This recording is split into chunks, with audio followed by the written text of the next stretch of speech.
Enoch is one of the most intriguing figures in biblical tradition, mentioned briefly but with significant impact in the book of Genesis. As described in Genesis 5:21-24, Enoch lived for 365 years, a number corresponding to the days of a solar year, symbolizing for some interpreters perfection and completeness. He is depicted as someone who walked with God, an expression that, in the biblical context, suggests a life of deep communion and closeness with the Creator. The fact that Enoch was taken by God without experiencing death makes him a unique figure in the biblical narrative, comparable only to the prophet Elijah, who was also taken up to heaven in a chariot of fire, 2 Kings 2:11. Enoch's uniqueness has sparked great interest and speculation throughout history, both within and outside biblical tradition. In Jewish tradition, he is often associated with a mystical figure, identified in some Kabbalistic traditions with Metatron, the supreme angel who acts as a celestial scribe and mediator between God and humanity. Although this identification is not canonical, it illustrates how Enoch transcended his brief mention in the Bible, acquiring a mystical and esoteric complexity that continues to fascinate scholars and believers to this day. In addition to his mystical role, Enoch's genealogical role as the great-grandfather of Noah is of great importance. He belongs to the lineage of Seth, the son of Adam, chosen by God to continue the human lineage after the murder of Abel by Cain. This lineage, considered blessed and chosen by God, places Enoch at the center of humanity's preservation, especially considering that his great-grandson, Noah, would be the savior of humanity from the flood. This genealogical connection reinforces Enoch's link to the history of salvation, a central theme in Judeo-Christian theology. The Book of Enoch, also known as 1 Enoch, is an apocryphal work composed of several sections, each with a distinct thematic focus. Its origin dates back to between the 3rd century BC and the 1st century AD, and it is believed to have been written by various authors, reflecting a complex literary tradition that evolved over time. The book is divided into 5 main parts: the Book of the Watchers, chapters 136, the Book of Parables or Second Visions, chapters 37-71, the Astronomical Book or Astronomy of Enoch, chapters 72-82, the Book of Dreams, chapters 83-90, and the Epistle of Enoch, chapters 91-108. Each of these sections offers a unique perspective on the spirituality, cosmology, and ethics of the time in which they were composed. For example, the Book of the Watchers explores angelic corruption and its impact on humanity, while the Book of Parables focuses on apocalyptic visions and the role of a redeeming Messiah. The Astronomical Book stands out for its detailed description of the cosmos, suggesting a deep interest in natural sciences within a spiritual context. Meanwhile, the Book of Dreams and the Epistle of Enoch present visions and ethical teachings that emphasize divine justice and the need to live in accordance with God's will. The symbolic language and mystical content of the Book of Enoch make it a work that transcends mere historical narrative, often interpreted as a spiritual allegory, offering deep insights into the nature of good and evil, the role of angels in creation, and the ultimate fate of humanity. Additionally, the book is one of the few apocryphal works that directly influenced religious thought, being widely read by Jews and Christians before the biblical canons were solidified. In the Ethiopian tradition, for example, the Book of Enoch was preserved and included in the biblical canon of the Ethiopian Orthodox Church, where it continues to be studied today. The Book of the Watchers is one of the most controversial and fascinating sections of the Book of Enoch. It recounts the story of 200 fallen angels, known as Watchers, who descended to earth with the intention of marrying human women. This narrative aligns with the brief mention in Genesis 6:1-4, which speaks of the sons of God who united with the daughters of men, producing a race of giants called Nephilim. However, Enoch's account greatly expands upon this mention, offering additional details about the actions of the Watchers and the consequences of their rebellion. According to the Book of Enoch, the Watchers not only married human women but also taught humans forbidden knowledge, such as the arts of sorcery and occultism, as well as practical skills like metallurgy, weapon making, and cosmetics. Azazel, one of the leaders of the Watchers, is highlighted for teaching humans how to create weapons of war and beauty adornments, acts seen as highly corrupting as they promoted violence and vanity among men. This forbidden teaching resulted in an increase in wickedness on earth, leading the world into a state of violence, injustice, and impiety. The Nephilim, offspring of the Watchers and human women, are described as powerful and violent giants who devastated God's creation. They not only corrupted humanity, but also nature, creating disorder in the world God had created. In response, God decided to punish the Watchers and their descendants. The Archangel Michael led a legion of angels against the Watchers, defeating them and imprisoning them in a subterranean abyss until the day of judgment. The Nephilim, in turn, were destroyed by the flood, an act of purification intended to restore order in creation. This account of the Watchers and the Nephilim has been interpreted in various ways over the centuries. Some view the story as an allegory about the origin of evil in the world, while others consider it a literal narrative of historical events. The hybrid nature of the Nephilim, as beings half human and half divine, has also led to speculation about their possible connection to myths of heroes and demigods in other ancient cultures.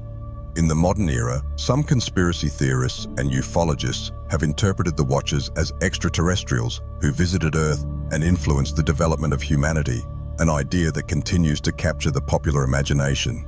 The astronomical book of the Book of Enoch is one of the most intriguing sections, offering a detailed vision of the cosmos that blends astronomical observations with a deeply spiritual cosmology. The book describes the solar, lunar, and star cycles, discusses the changing of the seasons and meteorological phenomena, suggesting an advanced knowledge of astronomy for the time.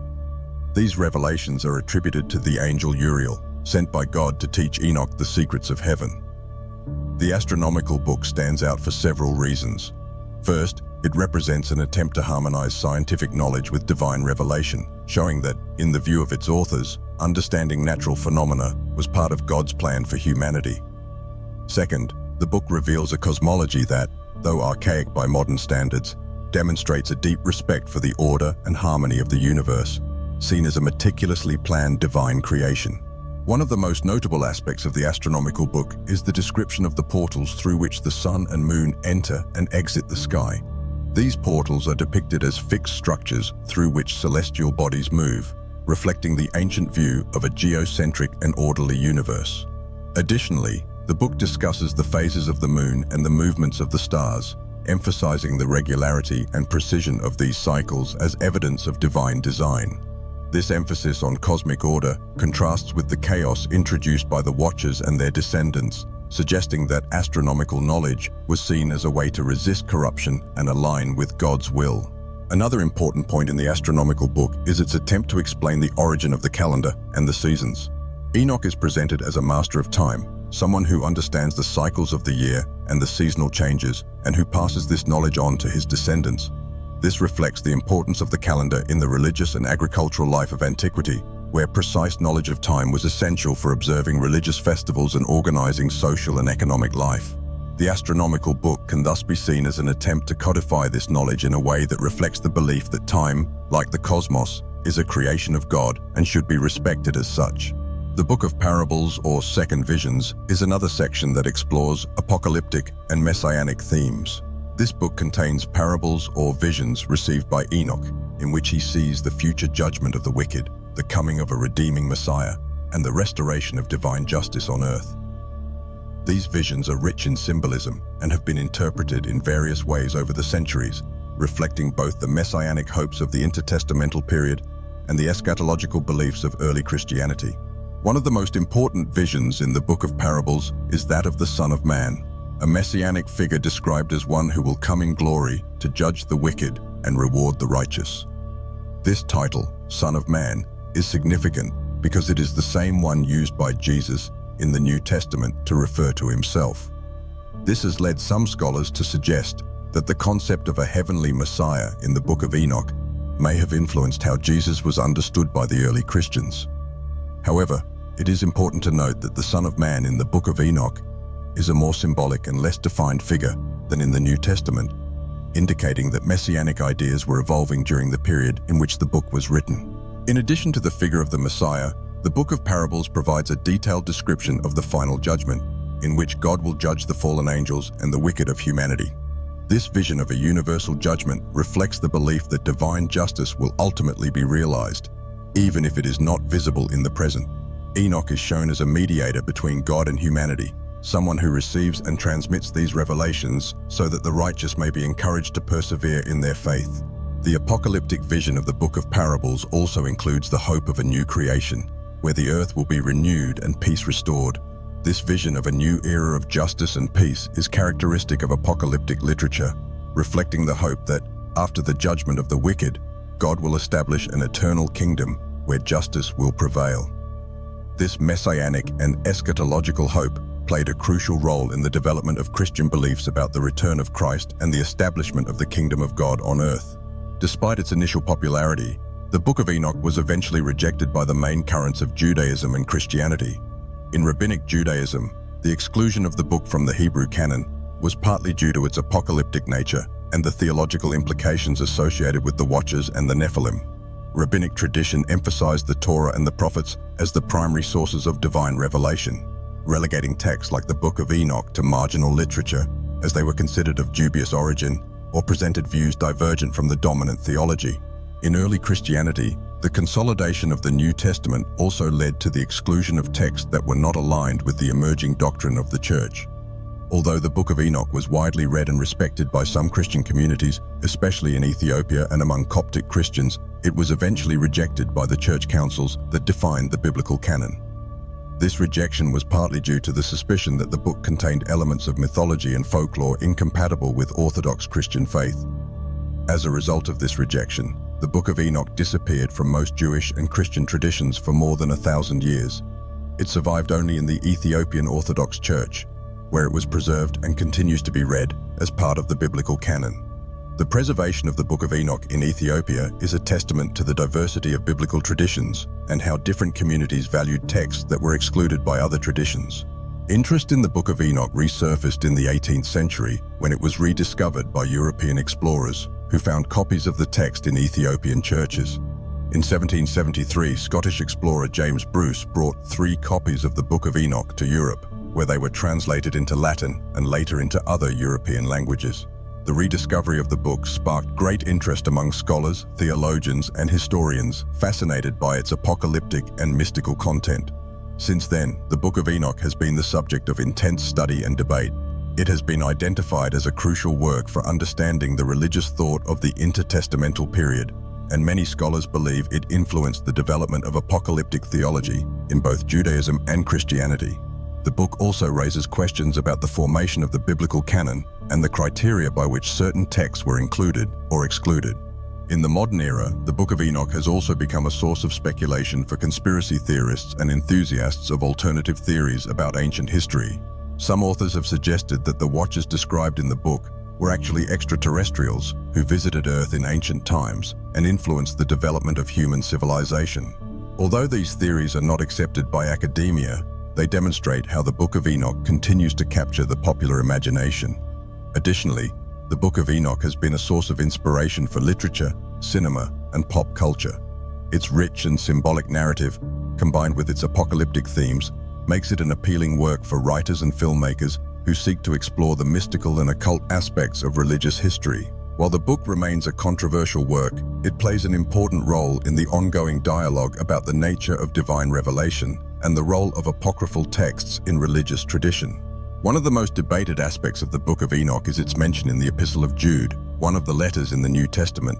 In Jude 1:14-15, the apostle refers to a prophecy of Enoch. "See, the Lord is coming with thousands upon thousands of his holy ones to judge everyone and to convict all the ungodly of all the ungodly acts they have committed in their ungodliness, and of all the defiant words ungodly sinners have spoken against him."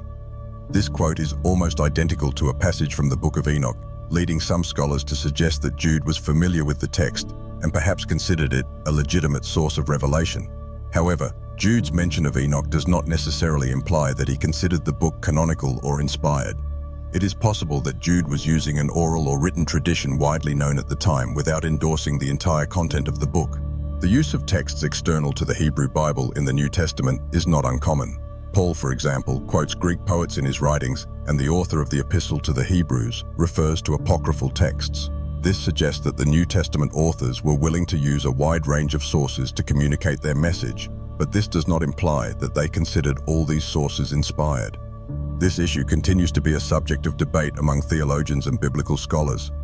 Some argue that Jude's citation of Enoch legitimizes the use of the book as a source of wisdom and revelation, while others insist that we must distinguish between canonical inspiration and the rhetorical use of popular traditions. In any case, Jude's citation of Enoch demonstrates that the book was widely known and respected among early Christian communities, even if it was not included in the biblical canon. The Book of Enoch is an important example of apocryphal literature, a term that refers to religious texts not included in the official canon of Scripture.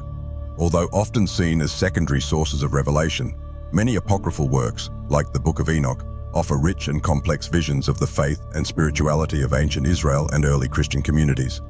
The Apocrypha, including the Book of Enoch, raise important questions about the formation of the biblical canon and the nature of divine inspiration. Since apocryphal texts were not included in the canon, they were often relegated to a secondary status, read and studied by few. However, they offer a unique insight into the religious thought of the time in which they were written and help contextualize the beliefs and practices of the communities that produced them. The Book of Enoch is particularly significant for offering an alternative view of the cosmology and theology of ancient Israel. Its emphasis on angels, demons, and final judgment reflects a concern with the supernatural, also evident in other apocalyptic texts, such as the Book of Daniel and the Revelation of John. These concerns with humanity's final destiny, the role of celestial beings, and the battle between good and evil are recurring themes in apocalyptic literature and profoundly influence the development of Christian theology. The fact that the Book of Enoch was preserved by the Ethiopian Orthodox Church but rejected by other traditions illustrates the diversity of biblical traditions and how different Christian communities interpreted and valued texts in different ways. This raises questions about canonical authority and how decisions about which texts would be included in the Bible were influenced by theological, political, and cultural factors. The legacy of the Book of Enoch is deep and multifaceted, encompassing a wide range of theological, historical, and cultural issues. As an apocryphal text, it challenges traditional notions of canonicity and divine inspiration, offering an alternative view of the spiritual universe and the relationship between God, angels, and humanity. On the one hand, the Book of Enoch is a work of great historical and literary value, allowing us to better understand the beliefs and religious practices of ancient Israel and early Christian communities. It offers insights into the nature of evil, the importance of divine justice, and the hope for a new creation, themes that resonate deeply in Christian and Jewish theology. On the other hand, the Book of Enoch also raises important questions about the formation of the biblical canon and the role of apocryphal texts in religious tradition. Its exclusion from the official canon does not diminish its importance as a work of spirituality and revelation, but rather highlights the complexity of the process by which certain texts were accepted and others rejected. Today, the Book of Enoch continues to inspire both admiration and controversy. It is studied by scholars and theologians as a significant work of apocalyptic and mystical literature, while also being seen by many believers as a source of spiritual wisdom. Its influence can be seen in a wide range of religious traditions, from the Ethiopian Orthodox Church to modern speculations about extraterrestrials and ancient civilizations. Ultimately, the Book of Enoch reminds us that the search for spiritual truth is an ongoing process involving the exploration of ancient texts, reflection on the nature of divine revelation, and discernment of the traditions that have shaped our faith. In studying the Book of Enoch, we are invited to consider not only what was included in the Bible, but also what was left out, reflecting on the role these apocryphal texts can play in our understanding of the divine.